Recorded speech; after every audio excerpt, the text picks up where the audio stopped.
Hey guys, welcome back to the channel. Your bald-headed senpai here. Guess what? I'm sick again. Yay. Spirit So you know the drill. If I seem low energy, if I cough or sound gross, just let me have it. I'm dying. I hope you guys are having a good rest of July. Hopefully this will be posted in July. Yes, I wanted to say thank you so much to everybody who participated in my giveaway, who commented, left me great recommendations. You guys get an A+ for the assignment, and you guys absolutely nailed it, crushed it, all that good stuff. My want list now is just so full and so juicy, and I'm so excited to spend more money on manga. So basically, I know I had said I was gonna do a giveaway like earlier when I was around 100, and then that just kind of like kept getting like pushed back because I'm really bad at time management.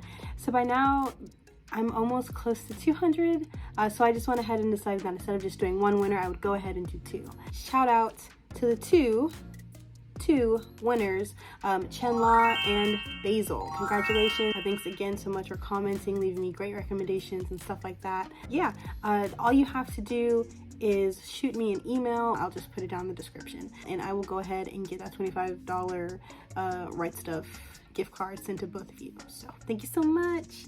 Yeah, so aside from our giveaway winners and aside from me having such a ridiculously weak immune system all of a sudden, today I'm gonna give my hand. I think that's the euphemism. I get my euphemisms and my sayings really mixed up all the time. I'm sorry.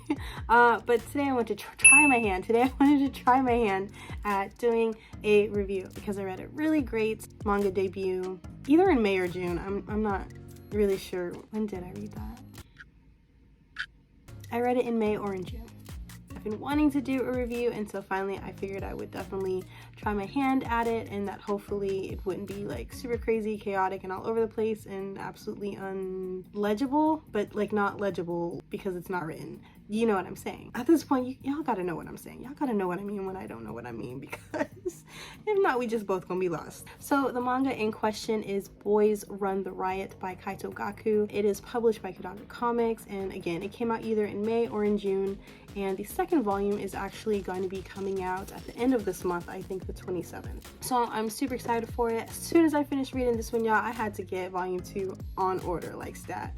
It was just so good, absolutely phenomenal. And so I figured that before the second volume comes out, it would just, I gotta let y'all know. I gotta let y'all know so that y'all don't miss out. Because I am so bad at telling a synopsis without spoiling something, I'm just gonna go ahead and read the back. Synopsis reading for your pleasure.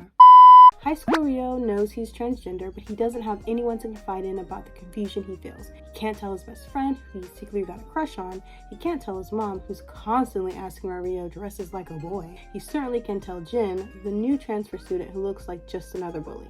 The only time Ryo feels at ease is when he's wearing his favorite clothes. Then, and only then, the world melts away and he can be his true self. One day while out shopping, Ryo sees someone he doesn't expect. Jin! The kid who looks so tough in class has the same fashion taste as him. At last, Ryo has someone he can open up to, and the journey ahead might finally give way for him to express himself to the world. But yeah, so just kind of jumping off what the synopsis says, without giving you guys spoilers, Jin, who's over here, and then our main character Ryo, they end up coming together, of course, for their taste in fashion, but then they also decide to start a fashion brand or an online fashion boutique. Just starting off from there, one of the things that I really liked about this series is that when I say that they decide to start a fashion brand together, I mean that they actually decide to start a fashion brand together, and that they also go through the process of making their fashion brand. That might seem kind of like, duh. But I've read a couple series now where there has been some type of activity or some kind of element to the story that is usually like mentioned, and you think that it might play a role in the manga, and then it doesn't. And honestly, that's starting to become one of my like biggest pet peeves. For example, I read this series called My Summer of You. I originally picked this up and was so excited for it simply because it said that they were going to be bonding over film, bonding over cinema. I just figured that since it's about film and they mentioned film on the back, we would be talking about film or iconic movies from Japan, iconic Japanese directors. Y'all, there is one film that is mentioned in this book, and it's not even a real movie. Yeah, I was hotter than fish grease. Boys Run the Riot is not like that. The fashion brand, the fashion line that they're trying to start and get up off the ground, you actively see them making it. You actively see them coming with ideas, with designs, with learning how to make it on their own. So the whole time you're really engaged with the characters in this process of them actively making their boutique, which to some people, like, that aspect might seem really small, but again, please don't tell me that your story is going to feature this thing and it's just like a backdrop. It's not something that matters. If you're going to talk about it, like, and you're going to say that it's something that they're doing, like, I don't know why you wouldn't have a manga where they do what they're saying that they're going to talk about and do. Does that make sense? Probably not, but we're just going to keep going. The fashion brand is something that they're actively doing, actively working on, and you actively get to see it grow along with the characters. Their fashion brand really kind of parallels perfectly with Ryo's own journey of self, which I just thought was absolutely, amazing. So that's just kind of aspects that I like about the story, and things that I enjoyed in general. Other than that, I mean, the artwork is just absolutely phenomenal. I've been reading a lot of shoujo and romance and slice of life stuff, that there is an almost kind of soft, dreamy, almost wispy style of art. I'm trying to find the picture, but I've been really enjoying the fact that the story and the art is very cut and dry almost. There isn't a lot of fluff, there isn't a lot of just extra-ness. It's not necessarily, the way that shoujo manga usually is, like that style of art. Another thing that I really love is that the expressions are just absolutely to die for. Just very emotive, very intense, beautiful, cool. I feel cool looking at the artwork. I mean, just look at that intensity. Just look at it. Like, that's intense, honey. So great story, great artwork.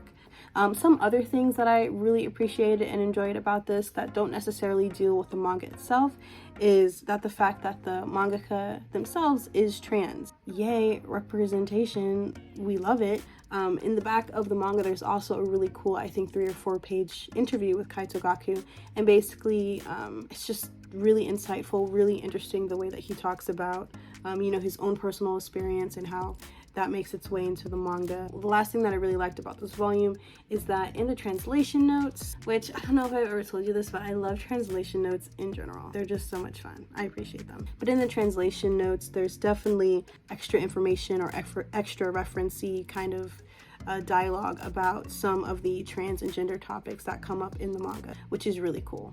But like, if you've never heard of gender identity disorder before, in the back of the translation notes, there's a really nice breakdown to kind of give you just the general gist of, what it is. So yeah, I felt like the manga itself was, first off, gorgeous cover, gorgeous artwork. The story is absolutely amazing. And just all of the extra stuff that goes into it. I highly recommend. Usually in my book logs or my reading wrap-up thingy-mabobbers, whatever, I'm not even sure what I call them at this point. I usually rate everything by a goat, a sheep, or a goose. If you've ever seen that and you've never wondered why, I hate geese. Geese are just very mean creatures. But that being said, Boys Run the Riot is an absolute goat. So if any of you guys have read Boys Run the Riot, if you liked it, you didn't like it, or whatever, let me know in the comments how you felt about it. It was great. I highly loved it. Highly recommend it. So that is my first official manga review. But again, thank you so much to everybody who subscribed, everybody that comments and that I chit chat with. It's super fun. It's super amazing. And I'm super thankful. And thanks again for bearing with me while I took forever to get this giveaway kind of set up. So that's it. I will see you all in the next video, whenever that might be. Senpai out.